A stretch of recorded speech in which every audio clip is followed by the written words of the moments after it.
Donald Trump a publié sa stratégie de sécurité nationale, la NSS. En examinant le document, qu'est-ce qui diffère de ce que nous avions sous l'administration Biden? En ce qui concerne la situation en Ukraine, nous savons ce qui se passe au Moyen-Orient, en Asie de l'Ouest, avec le Venezuela, avec la Chine et avec l'Inde. Donc, dans l'ensemble, comment percevez-vous les changements dans ce nouveau document? Y a-t-il un changement substantiel? Si oui, lequel?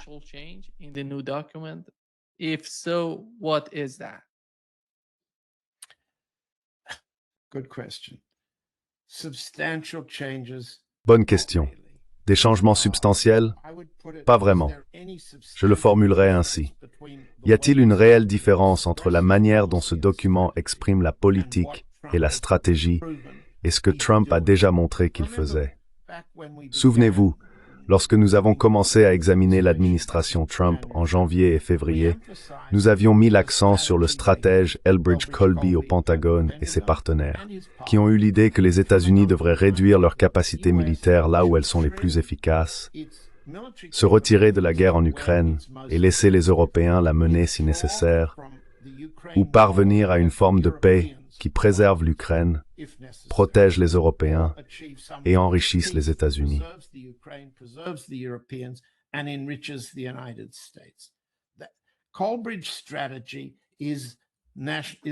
La stratégie de Colby, c'est cette stratégie de sécurité nationale des États-Unis. Je regarde le document ici. Colby en est l'auteur. D'un autre côté, c'est un document politique, en réalité une publicité politique pour Trump. On y trouve toute cette hyperbole, l'hyperbole de l'hégémon qui veut être reconnu, et je cite, comme la nation la plus grande et la plus prospère de l'histoire. Voilà Trump pour vous. Ce que l'on voit dans le document, c'est une définition de la stratégie qui est celle de Colby au Pentagone, ce qu'on appelle le tri et la hiérarchisation des conflits, ainsi que l'engagement des ressources pour répondre aux besoins des États-Unis.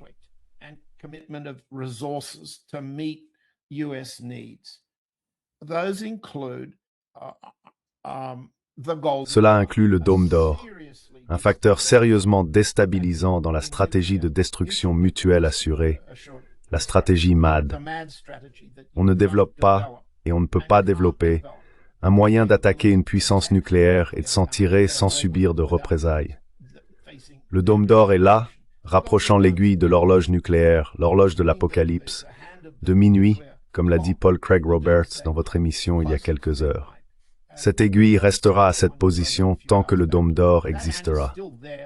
Il n'y a pas grand-chose sur la stratégie nucléaire, mais le Dôme d'Or est approuvé et c'est une tentative insensée d'établir une domination nucléaire de la part de Trump.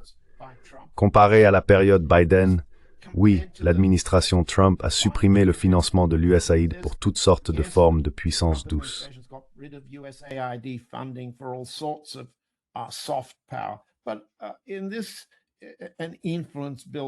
Mais dans ce domaine, il y a de l'influence, de la subversion et de la propagande partout.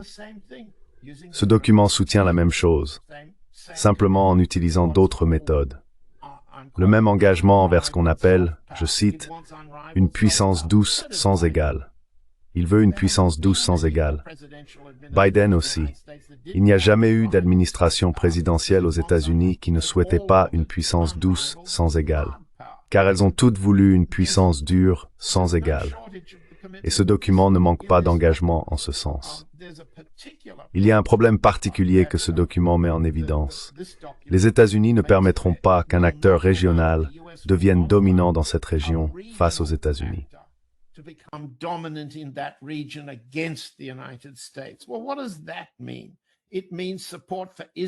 Eh bien, qu'est-ce que cela signifie?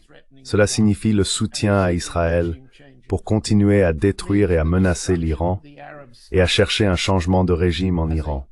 Cela signifie la destruction des Arabes en tant que groupe unifié, la destruction de la Syrie que nous venons de voir.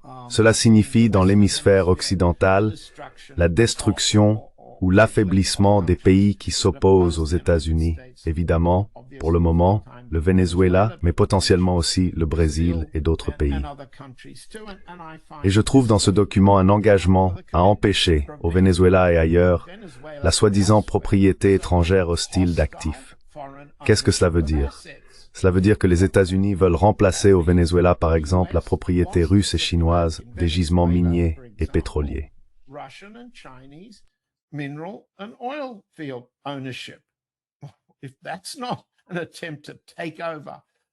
Si ce n'est pas une tentative de prendre le contrôle du Venezuela, je ne sais pas ce que c'est.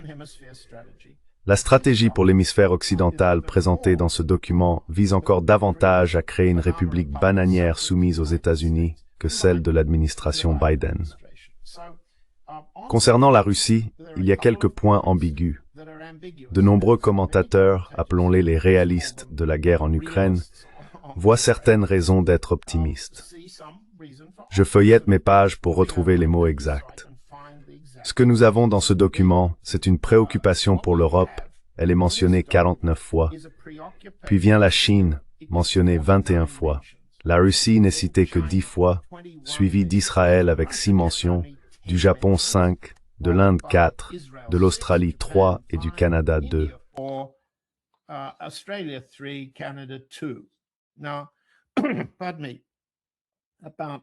Maintenant, pardonnez-moi. À propos de la Russie, la seule raison d'être optimiste ou même de considérer cela comme différent de ce qui s'est passé par le passé, et je baisse les yeux pour le lire correctement, c'est qu'il existe un engagement en faveur de la stabilité stratégique entre l'Europe et la Russie, ainsi que de la préservation de l'Ukraine en tant qu'État viable. J'utilise le langage du document. Et ensuite, on trouve ce langage pervers, totalement pervers. Je vais vous le lire. La guerre en Ukraine a eu l'effet pervers d'accroître les dépendances extérieures de l'Europe, en particulier de l'Allemagne. Aujourd'hui, les entreprises chimiques allemandes construisent certaines des plus grandes usines de transformation du monde en Chine, en utilisant du gaz russe qu'elles ne peuvent pas obtenir chez elles. Pardon? Qu'est-ce que ça veut dire?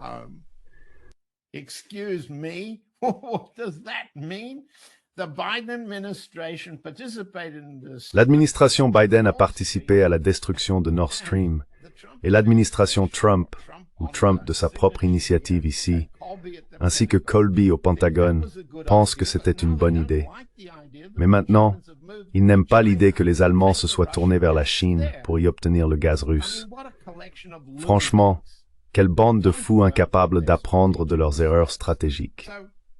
En résumé, je ne vois guère de raison de croire que ce document sur la sécurité nationale soit autre chose qu'une publicité pour toutes les folies auxquelles Trump et ses hommes, y compris Colby et Rubio au Conseil de sécurité nationale, sont totalement dévoués, sans le moindre respect ni la moindre évolution de sentiments envers leurs adversaires, la Russie, l'Inde et la Chine.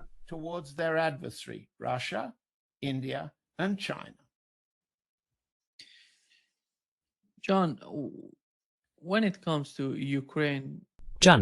en ce qui concerne l'Ukraine, je pense que l'un des principaux changements est que l'administration Trump ne voit aucune obligation pour les États-Unis d'y rester. Ils veulent faire porter tout le fardeau aux Européens. Comment vois-tu le concept même de, plutôt que d'avoir une sorte de discussion avec les Européens?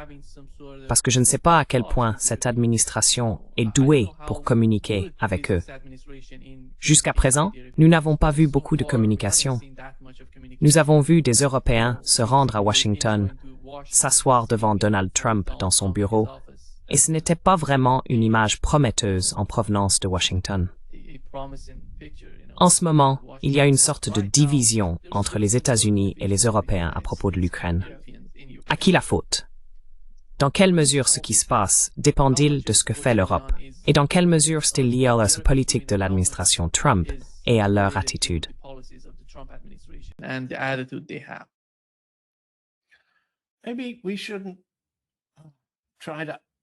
Peut-être ne devrions-nous pas chercher à désigner un responsable, car la combinaison des objectifs américains et européens dans la lutte contre la Russie sur le champ de bataille ukrainien comporte des contradictions, même s'ils partagent aussi certains objectifs communs. En gros, et nous l'avons déjà dit à maintes reprises, Trump ne peut jamais se permettre de perdre une guerre, pas comme celle perdue au Vietnam, ni comme celle perdue à Kaboul par l'administration Biden. Gagner, gagner, gagner est la doctrine de cet homme, et il croit, tant sur le plan personnel que politique, qu'il subirait de graves conséquences s'il était perçu comme perdant la guerre en Ukraine. Il veut donc préparer sa retraite. Dans une situation sans issue, il se retire. Si les Européens sont prêts à acheter aux États-Unis et à payer les États-Unis pour les armements qu'ils fournissent à l'Ukraine et à continuer le combat, et si ce combat ne se solde pas par une déroute, une défaite imposée par la Russie, un armistice ou une capitulation, Trump est satisfait.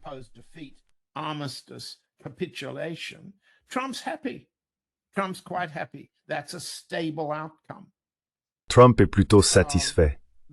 C'est un résultat stable. Le problème, c'est que Trump a une capacité d'attention très limitée. Il se détournera de toute situation qui ne représente pas une victoire. Les Européens, comme il le dit justement dans le document sur la sécurité nationale, sont des combinaisons politiques minoritaires et faibles. Merz dispose d'un mandat politique issu de la dernière élection représentant moins de 28% des électeurs allemands. Il peut continuer à mener une guerre contre la Russie en réprimant l'opposition allemande à cette position, mais c'est un politicien faible qui s'efforce désespérément de poursuivre le conflit, car la perspective de le perdre signifierait la destruction imminente du gouvernement et de la coalition de Merz. On peut en dire autant de Macron, qui tente de diriger la France avec un taux de popularité situé entre 10% et 15% d'approbation publique.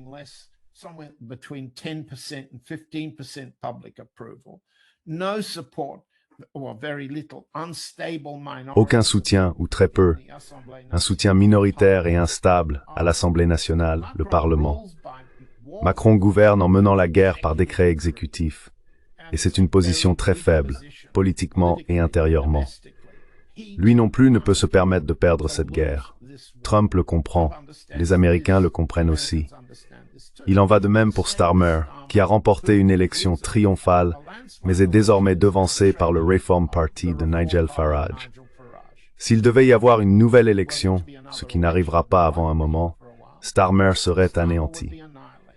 Ainsi, chacun de ces dirigeants est faible sur le plan politique minoritaire et ne peut supporter la perspective d'un changement majeur sur le champ de bataille équivalent à une défaite et à une capitulation. Ce serait la fin de tout ce qu'ils ont défendu.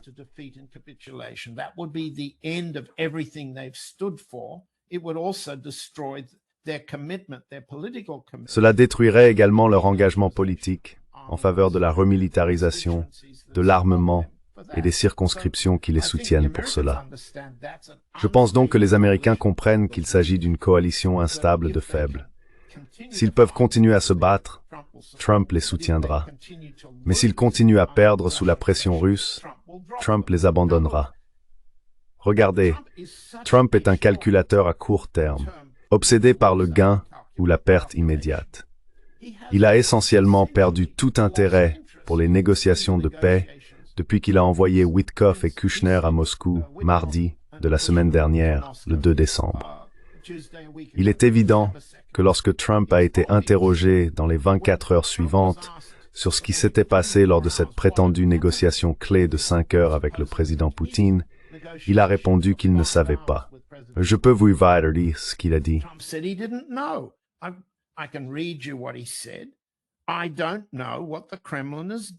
Je ne sais pas ce que fait le Kremlin, a déclaré Trump le 3 décembre. Je peux vous dire qu'ils ont eu une réunion plutôt bonne avec le président Poutine. Nous allons le découvrir. C'est ce qu'il a dit immédiatement. Mais il a poursuivi. Cette semaine, lundi, on lui a posé la même question. Que se passe-t-il avec les négociations?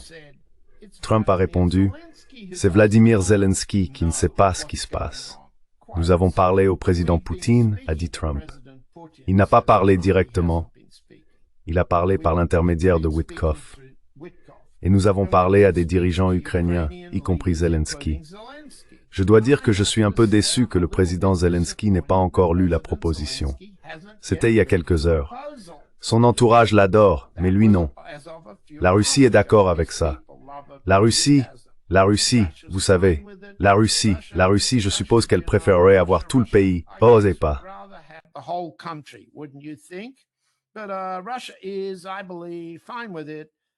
Mais la Russie, je crois, est d'accord avec cela, bien que je ne sois pas sûr que Zelensky le soit. C'est ce que Trump a déclaré lundi. Cet homme ne sait tout simplement pas ce qu'était la feuille de conditions. Il ne sait pas ce que Zelensky en dit. Il ne suit pas les négociations. Mais ce que je peux vous dire, c'est que lui et Kushner surveillent de près une tentative de rachat de 100 milliards de dollars visant Warner Brothers Discovery, une grande société de production hollywoodienne, par un groupe d'alliés de Kushner, Paramount, une entreprise de Larry Ellison, Kushner lui-même via Affinity Partners, et les amis moyen-orientaux de Kushner, le Fonds souverain saoudien, le Fonds souverain d'Abu Dhabi et le Fonds souverain du Qatar. Ce que fait Trump ici, c'est se concentrer très clairement sur une prise de contrôle hostile de Warner Brothers par son gendre.